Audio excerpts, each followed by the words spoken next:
Olá a todos, queremos dar continuidade ao estudo de Hebreus e hoje nós vamos ver então Hebreus 2, capítulo 2, os versículos 14 ao 18. Assim então nós fechamos o capítulo 2 de Hebreus e eu vou estar lendo na minha versão e depois nós vamos estar estudando então versículo a versículo, como a gente tem feito de costume. Você pode acompanhar na tua Bíblia, eu vou ler na versão na minha Bíblia aqui. Hebreus 2, 14 ao 18. Visto, pois, que os filhos têm participação comum da carne e sangue, também Jesus igualmente participou dessas coisas, para que, por sua morte, destruísse aquele que tem o poder da morte, a saber, o diabo, e livrasse todos os que, pelo pavor da morte, estavam sujeitos à escravidão por toda a vida. Pois ele, evidentemente, não socorre anjos, mas socorre a descendência de Abraão. Por isso mesmo era necessário que, em todas as coisas, ele se tornasse semelhante aos irmãos, para ser misericordioso e fiel, sumo sacerdote nas coisas referentes a Deus e para fazer propiciação pelos pecados do povo. Pois, naquilo que ele mesmo sofreu, quando foi tentado, é poderoso para socorrer os que são tentados. Até aqui então a palavra, e nós queremos tentar entender melhor o que o autor de Hebreus está falando aqui. Lembrando que no estudo passado a gente encerra falando sobre os filhos de Deus que Jesus não se envergonha de chamar de irmãos, né? Ele vai dizer no versículo 12, a meus irmãos declarei o teu nome, no meio da congregação eu te louvarei, né? No final do versículo 11 diz, é por isso que Jesus não se envergonha de chamá-los de irmãos. E agora tem uma sequência também dessa ideia de sermos irmãos de Cristo, ok? Então no versículo 14, nós vemos que os filhos, todos os que aceitam a Jesus, né? Vai dizer, visto, pois, que os filhos têm participação comum da carne. Os filhos aqui é aquela história que nós falamos na outra quarta-feira, né? No outro estudo. Filho de Deus é aquele que crê em Cristo, que aceitou o sacrifício de Jesus na cruz, entregou a sua vida para Jesus, então esses ele deu-lhes o poder de ser chamados filhos de Deus, né? A saber, aquele que crê no nome do Senhor. Então estes que são os filhos que aceitaram Jesus, né? Têm participação comum na carne e sangue, e aqui ele está falando na parte física do ser humano, né? No corpo, né? Na carne e sangue. Também Jesus igualmente participou das coisas, né? Jesus também ele se tornou homem. E aqui é meio difícil às vezes a gente entender. Por quê? Porque tem doutrinas que dizem que Jesus era homem, que ele não era filho de Deus, que ele não era Deus, ele era um profeta ou algo assim, né? Só que eles estão errados. Na nossa cabeça humana é difícil da gente entender, porque Jesus ele foi 100% homem e 100% Deus. Ele não era 50% homem e 50% Deus. Não, ele era Deus por completo, mas também ele se fez homem por completo, né? Então ele era 100% Deus e 100% homem. E aqui o autor de Hebreus, então, ele está lembrando que ele se fez igual, participante das mesmas coisas que nós, da carne e do sangue, né? Por sua morte destruísse aquele que tem poder da morte, a saber, o diabo. Jesus ele se fez participante de ser como nós, humanos, e através da sua morte ele destruiu então o poder do diabo, né? O que ele tinha, o pouco do poder que ele tinha, e o diabo está aprisionado hoje, né? A palavra de Deus diz isso. E através da sua morte, então, ele destruísse o que tem poder da morte, que é o diabo. Jesus, ele foi aquele que morreu e venceu a morte, né? Foi o primeiro a vencer a morte, e assim nos dá esperança, e a palavra de Deus diz que através da sua ressurreição nós podemos também um dia ressuscitar, né? Ter uma nova vida com ele, né? Ele venceu a morte primeiro, para que nós pudéssemos ter essa grande esperança. Jesus morreu, mas ressuscitou. Por que é bom frisar isso também? Tem algumas doutrinas que pregam que Jesus morreu e acabou. Mas Jesus morreu e ressuscitou, ele não ficou morto, né? Nós somos servos, nós servimos a um Deus vivo, não um Deus morto. Não foi um Deus pendurado na cruz, nem um Deus que ficou dentro de uma tumba. Pelo contrário, a palavra de Deus diz que a tumba estava vazia porque Cristo ressuscitou. Versículo 15, então, vai dizer: e livrasse todos os que pelo pavor da morte estavam sujeitos à escravidão por toda a vida. Então Jesus, ele ressuscita, ele vence o diabo, ele vence a morte para livrar todos os que têm pavor da morte, também diz aqui nessa linguagem. Algumas linguagens vai dizer tem medo da morte, né? Estavam sujeitos à escravidão por toda a vida. Agora a pergunta que eu quero te fazer, para você pensar: você tem medo da morte? Tem pessoas que têm, eu não sei você. Você tem medo da morte? Se você tem medo da morte, então eu quero te fazer uma segunda pergunta. Você tem certeza da tua salvação? Você tem certeza que se você morrer hoje, você vai estar no céu com Deus? Normalmente, via de regra, aquele que tem medo da morte, ele tem medo porque ele não sabe o que vai ter do outro lado. Então ele tem medo daquilo que ele vai encontrar do outro lado, ou seja, não tem uma plena certeza da salvação, uma plena convicção que é salvo. Então fica para você refletir. E você, se você tem medo da morte, se você não tem certeza da salvação, você pode ser salvo. É só você reconhecer a Jesus Cristo como Filho de Deus, que Ele morreu para te perdoar, e nós vamos ver isso um pouquinho adiante aqui no texto. Ele foi propiciação dos pecados, Ele pagou pelo meu, pelo teu pecado. É só você fazer uma oração sincera, entregando a tua vida aos cuidados de Jesus, e aí você não precisa mais ter medo da morte, porque do outro lado quem vai estar te esperando é Jesus. Versículo 16. Pois ele evidentemente não socorre anjos, mas socorre a descendência de Abraão.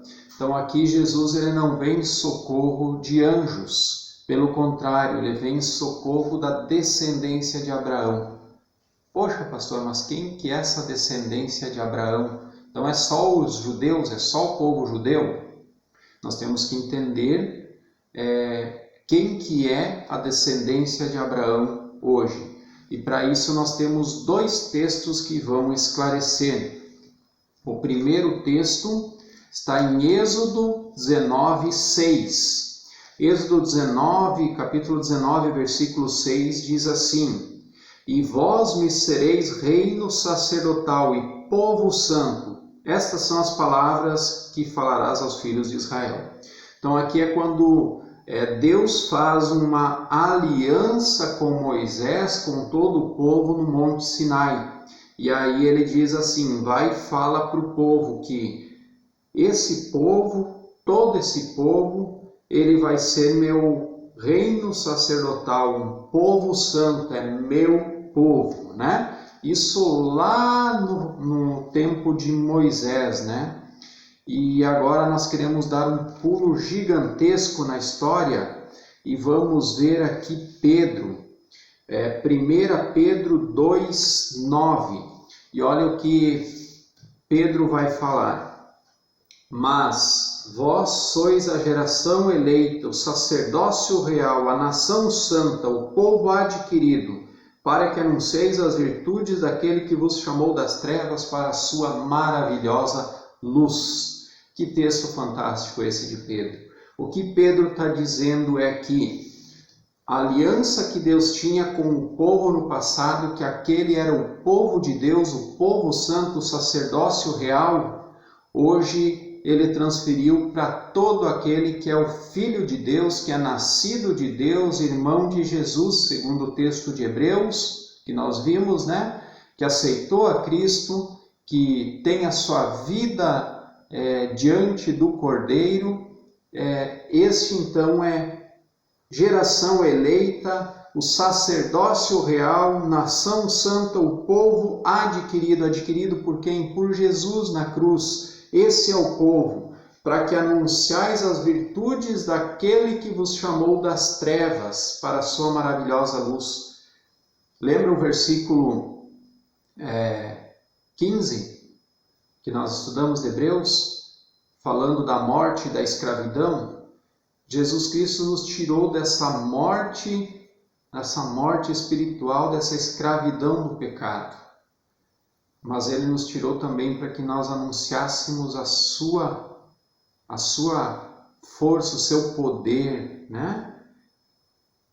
Para que anuncieis as virtudes daquele que vos chamou das trevas para a sua maravilhosa luz. E nós devemos anunciar a maravilhosa luz de Cristo. Então aqui nós podemos concluir no versículo 16, que Jesus ele não socorre anjos, socorre a todo aquele que é dele, que é irmão dele, que é filho de Deus, né? Então esse é o novo povo de Israel, novo Israel, ou Israel de Deus, como a gente costuma falar, né? Num bom português. Nós somos o novo povo de Deus, né? E aqui diz a descendência de Abraão. Então nós hoje podemos ser dessa descendência. Basta a gente entregar nossa vida para Jesus. Versículo 17. Por isso mesmo era necessário que em todas as coisas ele se tornasse semelhante aos irmãos, para ser misericordioso e fiel, sumo sacerdote nas coisas referentes a Deus e para fazer propiciação pelos pecados do povo.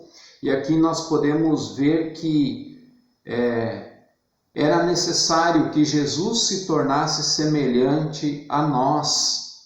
Ele teve que ser como nós para poder explicar para nós e nós podermos entender como que funciona, como que é a questão de Deus, como é que é o céu, como é que é a salvação, né? Era necessário para que nós pudéssemos entender.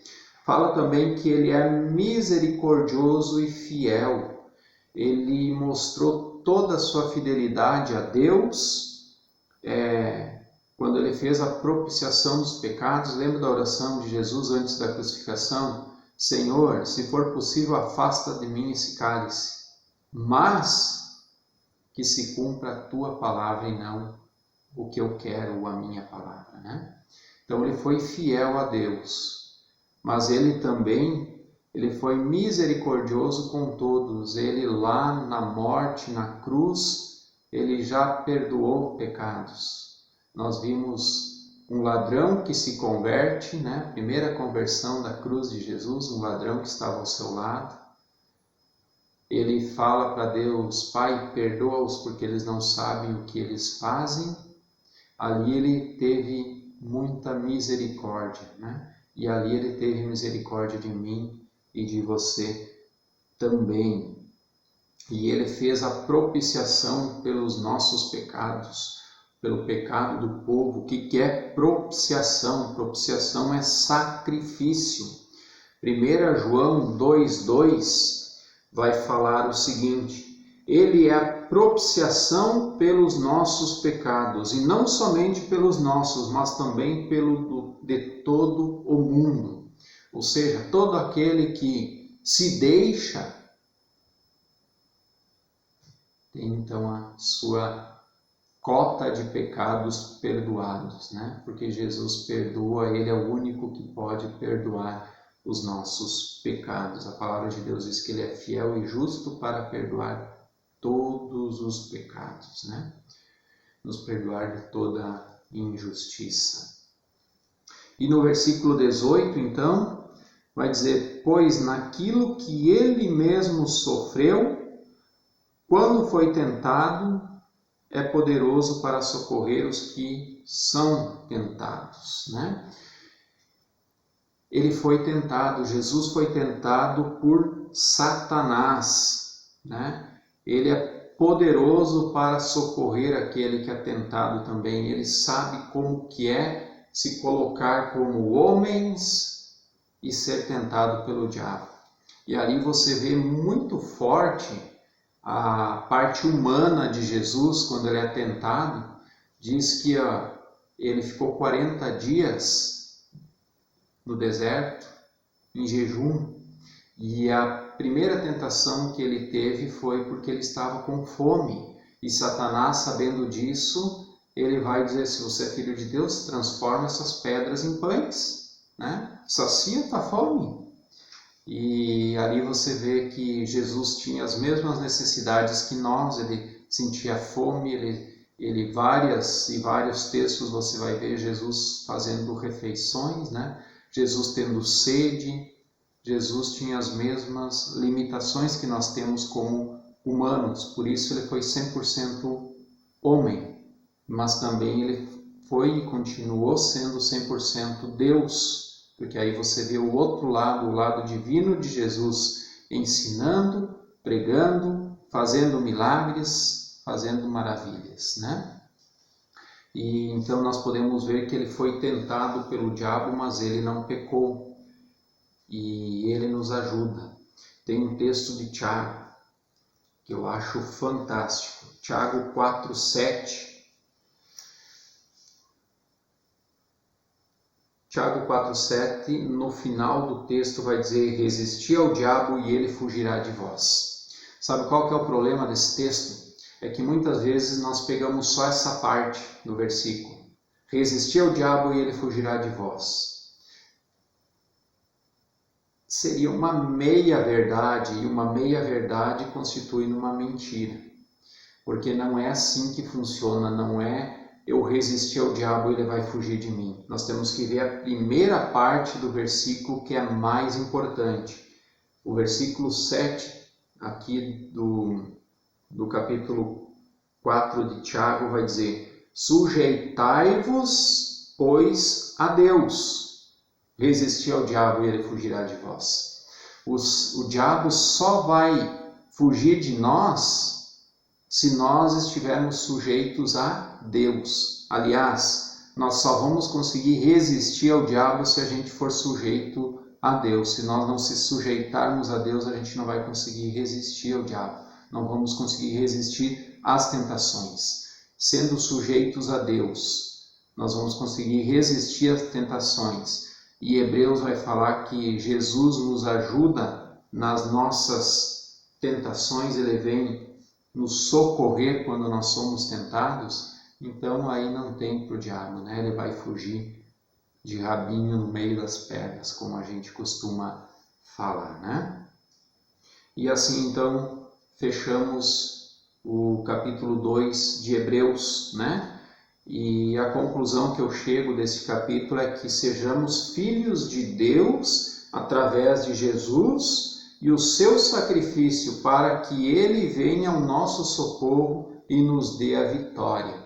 A maior vitória que o ser humano pode ter, a maior vitória que eu e que você podemos ter, não é uma conta bancária gorda, não é muito dinheiro, não é carro do ano, não é uma mansão, não é um monte de imóveis, não é isso. Isso não é vitória. Isso é prosperidade, e só prospera quem trabalha, quem caminha com Deus, e aí então é abençoado, né? Vitória, a maior vitória que nós podemos ter é a vitória contra um dos nossos inimigos, e é o último inimigo a ser vencido. A Bíblia diz que é a morte. A nossa maior vitória é ter a vida eterna com Deus. Essa é a maior vitória de todas. O restante, eu sempre costumo dizer, se Deus não quiser dar mais nada para a gente, se Ele não quiser abençoar, se Ele não quiser curar, se Ele não quiser cuidar, se Ele não quiser abençoar para que a gente vá bem e prospere, Ele não precisa, porque Ele já nos deu a maior vitória, que é o Seu Filho Jesus, e através dele, então, a vida eterna. Essa é a maior vitória que o crente tem.